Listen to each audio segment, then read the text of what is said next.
Siapa yang mencabut nyawa manusia saat ini? Lalu aku mendengarkan kiamat mengatakan yang mencabut nyawa manusia itu Tuhan. Saya kira aku tidak salah dengar. Aku sudah mengulang-ulang video itu, kawan-kawan ya. Aku sudah mengulang-ulang video itu. Nah, yang mencabut nyawa manusia itu Tuhan. Nah, untuk itu aku nggak sepakat ya.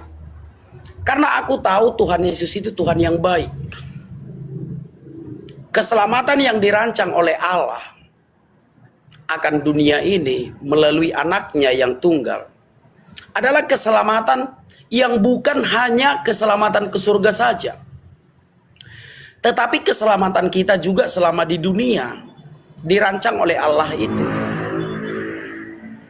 Nah, jadi apa yang kita alami di dunia ini, segala sesuatu yang berasal dari Allah yang manis-manis saja.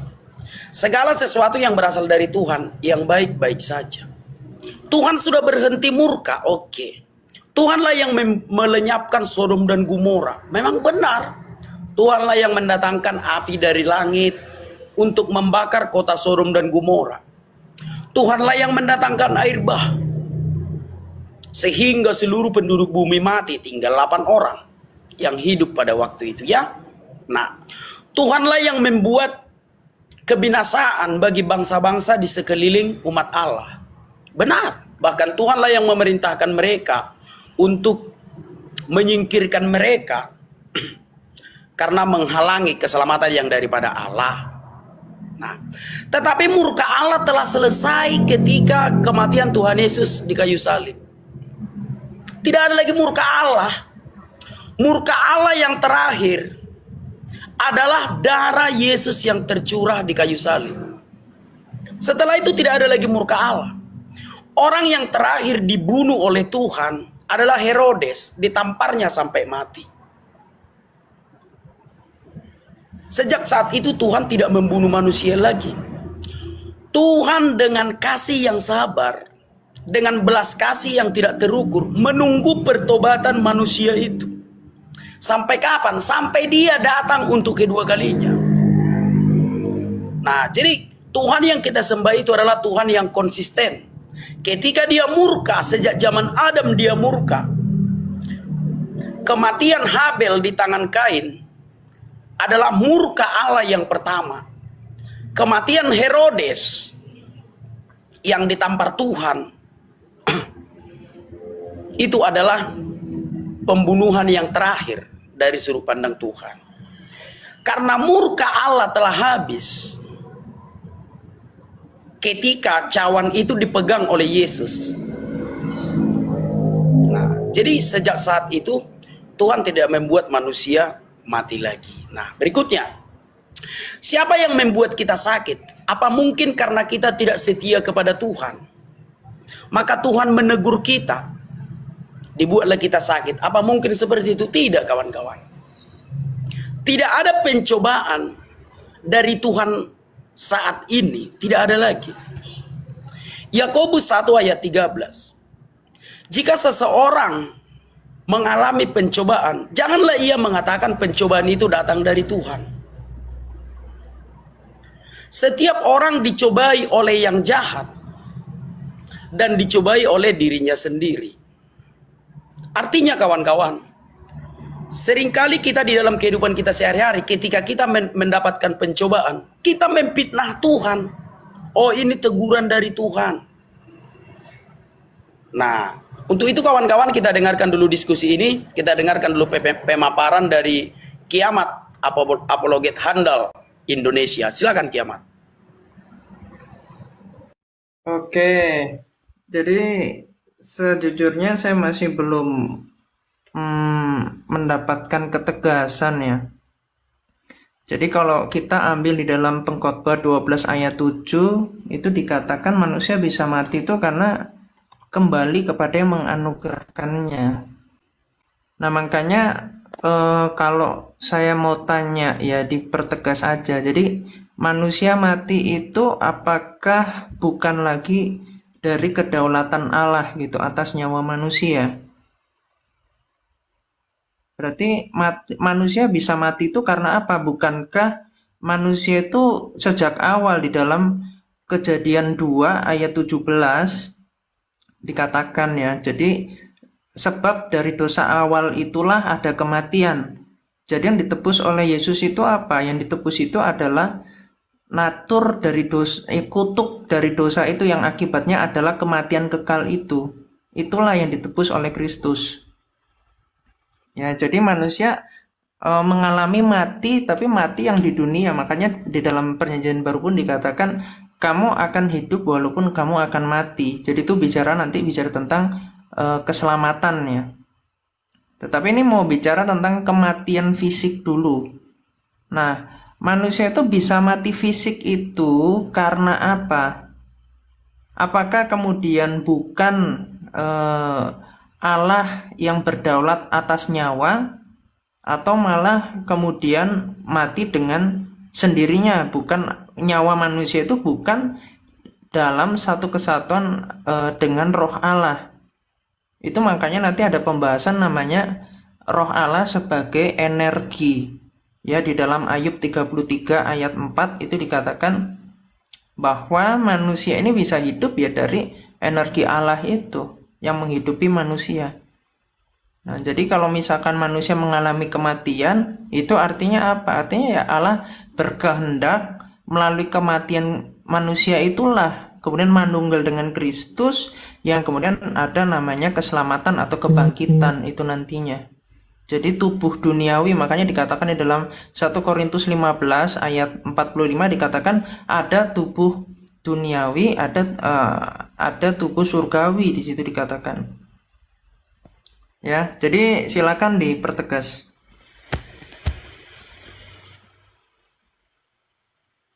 Oke, baik. Ya, sekarang kita membahas kematian, tetapi kematian ini bisa dibagi dua. Kalau saya dengarkan tadi pemaparan dari kiamat, yang pertama kematian fisik kita, gitu ya kawan-kawannya, kematian fisik. Dan yang satu lagi kematian roh kita. Apakah roh itu bisa mati? Dalam sudut pandang manusia roh itu mati, gitu ya. Nah, baik.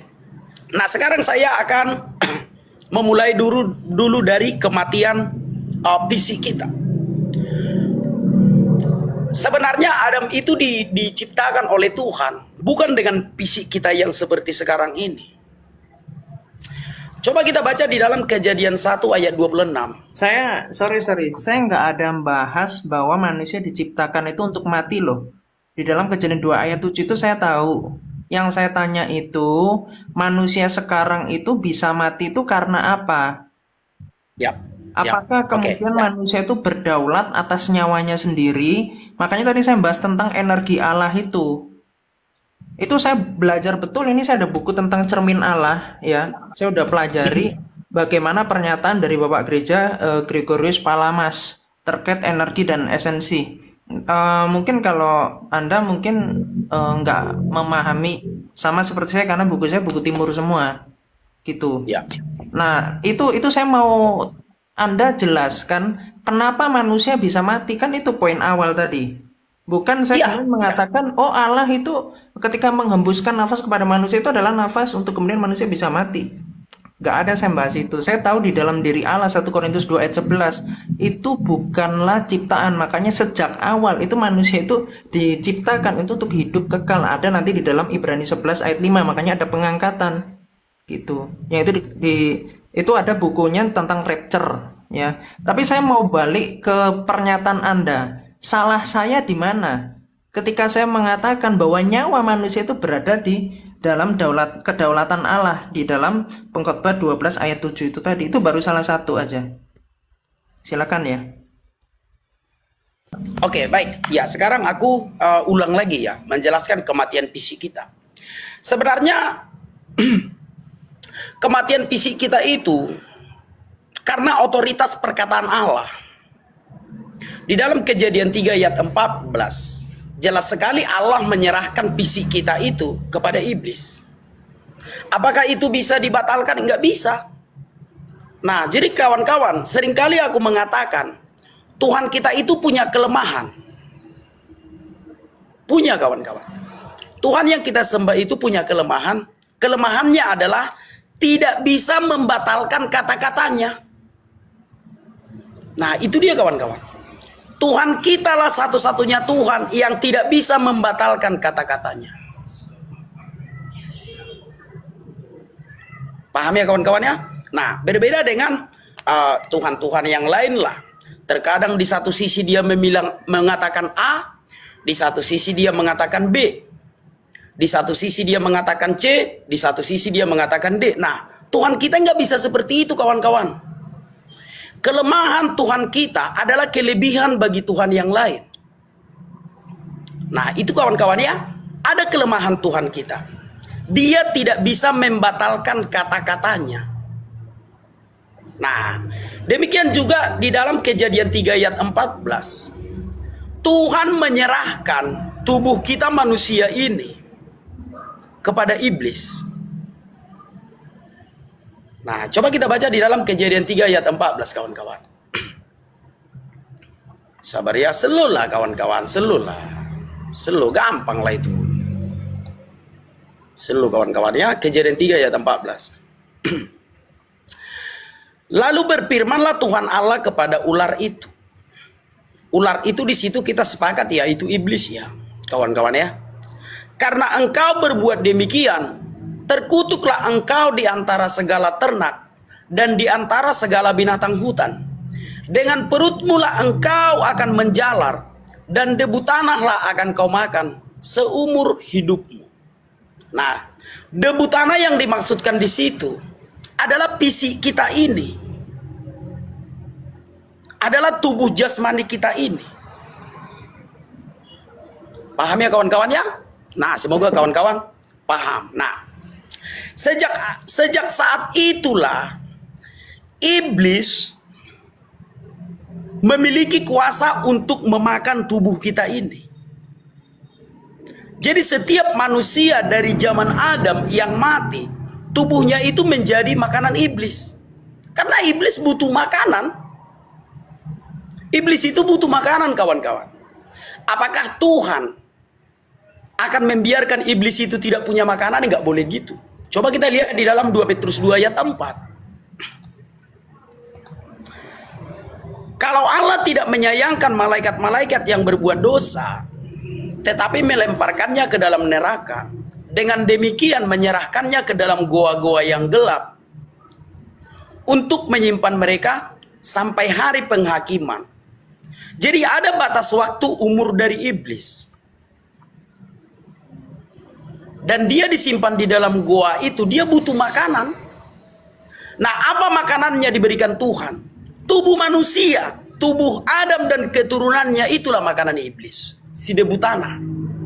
Loh, kenapa Tuhan tega-teganya menyerahkan tubuh manusia itu menjadi makanan iblis? Karena murka. Kawan-kawan, Allah kita itu adalah Allah yang murka. Nah, jadi yang memakan tubuh kita ini, yang menggerogoti tubuh kita ini adalah iblis kawan-kawan. Bukan Tuhan yang mengambil tubuh kita ini. Karena tubuh kita ini berasal dari debu tanah, maka akan kembali menjadi debu tanah. Dan debu tanah itu adalah makanan iblis. Itu pemberian Tuhan kepada iblis, debu tanah itu. Nah, oke, baik. Sekarang bagaimana kematian orang Kristen? Kematian orang Kristen adalah menanggalkan tubuh yang fana ini. Karena tubuh yang fana ini berasal dari debu tanah. Debu tanah tidak ada harganya di surga. Maka kalau kita mau ke surga, kita tanggalkan dulu tubuh kita ini, debu tanah ini. Bukan Tuhan yang mencabut nyawa kita, tetapi kita sendirilah yang menanggalkan tubuh kita ini. Kenapa tubuh kita ini harus kita tanggalkan? Karena tubuh kita ini memang sudah menjadi makanan iblis. Nah, itulah kematian orang Kristen. Setiap orang Kristen yang mati, Tuhan tidak mencabut nyawanya, tetapi kitalah yang menanggalkan tubuh kita yang fana ini, supaya dengan tubuh kemuliaan kita ke surga. Jadi tidak ada yang mencabut nyawa manusia. Tuhan tidak mencabut nyawa manusia.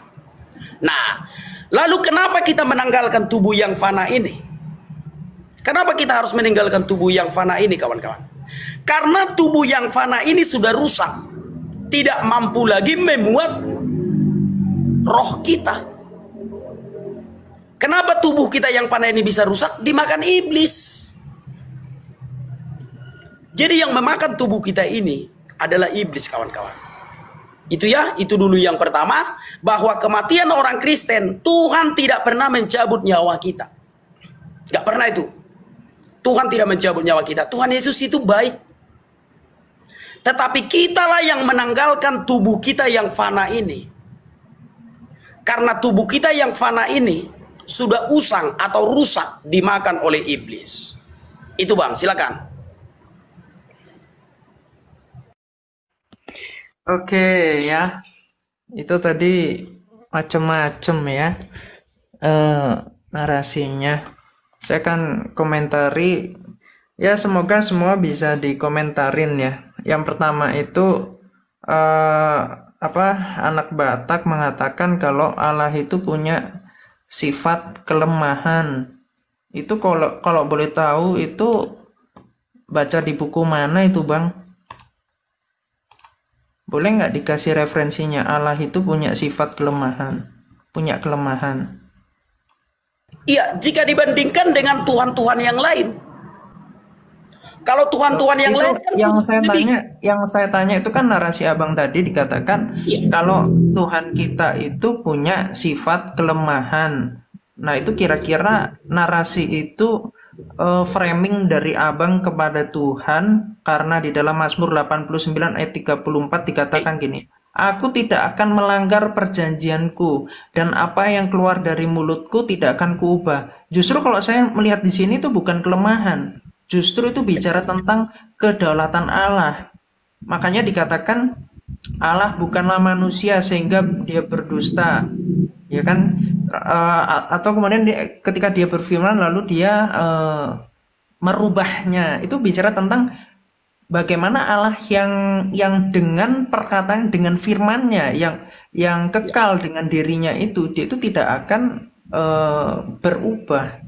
Makanya antara pengasihan Allah dengan penghakiman Allah, ketika dua hal itu bersamaan, itulah hadirnya Kristus itu yang firman menjadi manusia, menjadi pengantara antara manusia dengan Allah. Kemanusiaannya menjadi imam besar, menjadi pembela atas manusia, sehingga manusia kembali kepada fitrah awal. Jadi saya rasa di sini nggak ada satupun teologi kekristenan.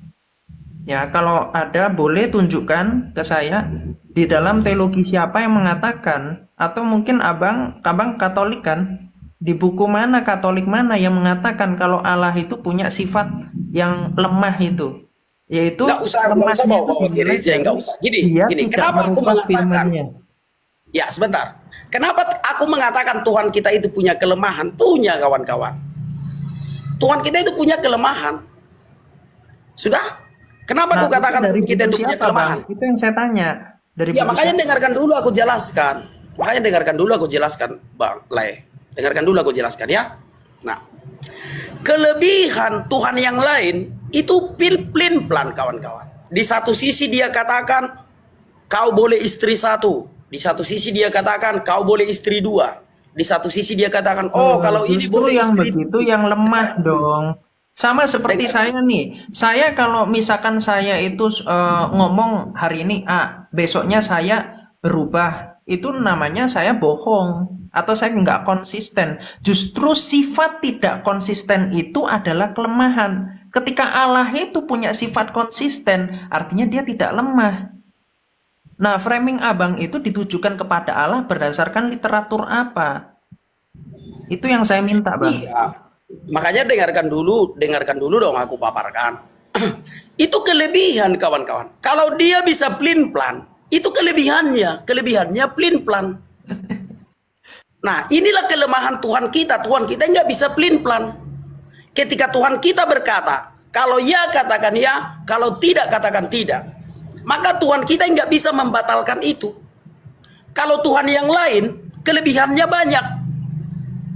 Dia bisa membatalkan apa yang diucapkannya saat ini kepada seseorang, dibatalkannya diucapkannya kepada yang satu. Itu kelebihan Tuhan yang lain. Nah, makanya aku mengatakan Tuhan kita itu punya kelemahan. Apa kelemahan Tuhan kita? Tidak bisa membatalkan kata-katanya. Udah dong, udah cukup lah itu kurasa tentang kelemahan itu. Kita ke tentang perdebatan semula aja. Gimana? Cocok kamu rasa? Coba silakan. Ini nih, makanya ya, aku ini serius Bang anak Batak, ayolah Bang. Kita ini kan dewasa, Abang ini bikin narasi ada-ada aja loh. Kita tos-tosan dulu lah. Jangan bikin, jadi kebalik ini otak manusia semua ini di bawah. Masa yang kelebihan Abang bilang kelemahan, yang kelemahan Abang bilang kelebihan. Bingung saya. Tapi udahlah, kita tahu kan teman-teman. Udah pasti. Kepleset. Udahlah kalau masalah itu sudahlah. Tapi ini Itulah Abang berbeda. juga, saya pernah lihat ada videonya apa Bang anak Batak ya. Saya juga merhatikan. Abang pernah ngomong begitu juga. Itu makanya tadi saya teringat lagi. Ini kok di apa maksudnya Abang ngomong diulang lagi gitu di sini lagi gitu. Itu sebenarnya nggak begitu Bang konsepnya. Aku tahu lah Abang bikin apa bikin Coba kayak mana? sarkas-sarkas Coba gitu. jelaskan dong. Coba jelaskan dong. Jadi yang benar kayak Iya. mana? Kalau yang ku sampaikan itu salah, yang benar kayak mana? Coba silakan. Iya, maksudnya sarkasnya itu terlalu berlebihan. Kalau aku menilainya itu abang bikin sarkas aja ke sebelah gitu. Suka berubah-berubah, nggak jelas ya. Aku bisa aja nyebut akidahnya Islam gitu, cuman aku nggak lah itu males aku bahas Islam kan lagi diskusi sama Kristen. Kita tahulah mereka kayak gimana caranya. Kita Tapi bahas agama kita aja, Bang. Kita bahas iya, agama kita aja dulu. iya justru itu makanya saya nggak nyebut akidah mereka. Jadi bagi saya itu bukanlah kelemahan ya. Jadi kalau abang misalkan ngomong itu kelemahan ya nggak tahu lagi lah. Saya minta literatur aja kalau misalkan kayak begitu ya. Terus yang itu oke ya, next ya. Terus em, selanjutnya itu nyawa kita itu atas kedaulatan siapa? Tadi itu saya juga bingung ya. Bahas tentang kejatuhan manusia dalam dosa yang artinya itu manusia itu menentang Allah gitu. Manusia tuh nggak kasih terhadap dirinya, terhadap tubuh jiwa dan rohnya. Itu teman-teman bisa lihat ya di dalam 1 Tesalonika 5 ayat 23 ya. Jadi manusia itu memiliki tubuh, jiwa, dan roh. Nah, ketika dikatakan Allah itu kasih, dia itu mengasihi firmannya dan rohnya itu sejak kekal. Jadi Bapa mengasihi firmannya dan rohnya itu sejak kekal. Oleh sebab itu, karena Allah itu mengasihi manusia, tetapi kemudian manusia itu tidak mengasihi Allah, atau artinya kemudian manusia itu tidak taat ya. Tidak taat apa? Tidak taat yang ada di dalam Kejadian 2 ayat 17. Nah, karena ketidaktaatan itu, yang mana sifat Allah itu kasih, ya, untuk menjadi anak-anak Allah, itu manusia itu harus menjadi serupa dengan gambar anaknya itu ya. Makanya manusia kan dikatakan diciptakan menurut gambar dan rupa Allah. Ya. Kalau gambar itu bicara di dalam Kolose 1 ayat 15 ya. Rupa itu bicara tentang keserupaan sifat dari anak-anak Allah ini dengan sifat Allah. Itu teman-teman bisa baca di dalam buku Cermin Allah ya. Jadi saya asumsikan di sini anak Batak sudah paham tentang itu ya, tentang definisi gambar dan rupa itu. Makanya Yesus dikatakan yang walaupun dalam rupa Allah. Jadi sifat-sifat dari keilahian Yesus itu beririsan atau satu dengan sifat dari Allah. Ya, jadi kita harus tahu mana keilahiannya, mana kemanusiaannya. Kenapa harus ada kemanusiaannya itu juga harus diketahui. Ya. Sehingga kemudian ketika manusia itu tidak kasih dengan dirinya, manusia nggak mengasihi apa? Nggak mengasihi tubuhnya, jiwanya, dan rohnya. Ketika manusia tidak mengasihi itu, maka terseraklah ya hakikat kemanusiaan itu. Makanya ada kemudian kematian. Kalau seandainya gini, logikanya kita begini ya. Ini saya bikin satu premis saya pribadi. Ketika manusia itu tidak mengalami kematian, maka manusia akan menyatu dengan Allah. Yang dikatakan di dalam Yesaya 6 ayat 3, Allah itu kudus. Tetapi manusia bagaimana logikanya menyatu dengan Allah atau teosis, yaitu di dalam 2 Petrus 2 Petrus 1 ayat 4 ya. Manusia itu mengambil kodrat ilahi. Bagaimana manusia mengambil kodrat ilahi? Ketika manusia itu tidak kudus. Atau kita sekarang itu dikuduskan di dalam Kristus. Makanya solusinya hanya 2. Manusia itu kudus atau manusia itu dikuduskan. Makanya ketika manusia itu dikuduskan, itu hadirlah Mesias itu. Makanya ada di dalam Roma 5 ayat 18 sampai 19. Ya, saya bacakan ya ayatnya ya. Jadi di situ dikatakan, karena dari satu manusia itu maka semua manusia itu harus dihakimi ini. Sebab itu sama seperti oleh satu pelanggaran semua orang beroleh penghukuman. Demikian pula oleh satu perbuatan kebenaran semua orang beroleh pembenaran untuk hidup. Makanya Tuhan Yesus mengatakan apa di dalam Yohanes 17 ayat 5? Inilah hidup yang kekal itu, yaitu mengenal Engkau, yaitu Sang Bapa, satu-satunya Allah yang benar, dan mengutus Yesus Kristus. Ya, jadi itu bicara Bapa mengutus firman-Nya. Ini gak apa-apa kita bahas tentang ini supaya teman-teman Muslim yang dengar, juga teman-teman Kristen juga mulai memahami ya pemaknaan itu seperti apa antara Tritunggal dengan Kristologi. Terus Roma 5 ayat 19 dijelaskan. Jadi sama seperti oleh ketidaktaatan satu orang, semua orang telah menjadi orang berdosa. Demikian pula oleh ketaatan satu orang, semua orang menjadi orang benar. Jadi di sini yang mau saya tekankan itu, manusia mengalami kematian itu bukanlah seakan-akan menjadi dimakan oleh iblis dan seterusnya. Karena kalau betul-betul kita mengeksegesis ya Kejadian 3 ayat 15, itu saya ada bukunya tapi di ini ya, di Indo ya. Jadi itu nanti kapan-kapan kalau nanti saya udah ini bukunya nanti saya tunjukkan ya eksegesisnya tentang Kejadian 3 itu. Jadi itu kenapa di situ dikatakan tanah? Kalau sekarang kita berpikir kenapa binatang itu bisa mati? Kenapa tumbuhan itu bisa mati? Ya, jadi kita harus tahu bahwa tanah itu adalah unsur ya. Binatang itu makan apa? Bisa makan tumbuhan. Tumbuhan dari mana? Dari tanah. Ya, jadi makanya harus diketahui bahwa terkutuklah engkau di antara segala ternak dan di antara segala binatang hutan, dengan perut mula engkau akan menjalar dan debu tanahlah akan kau makan seumur hidupmu.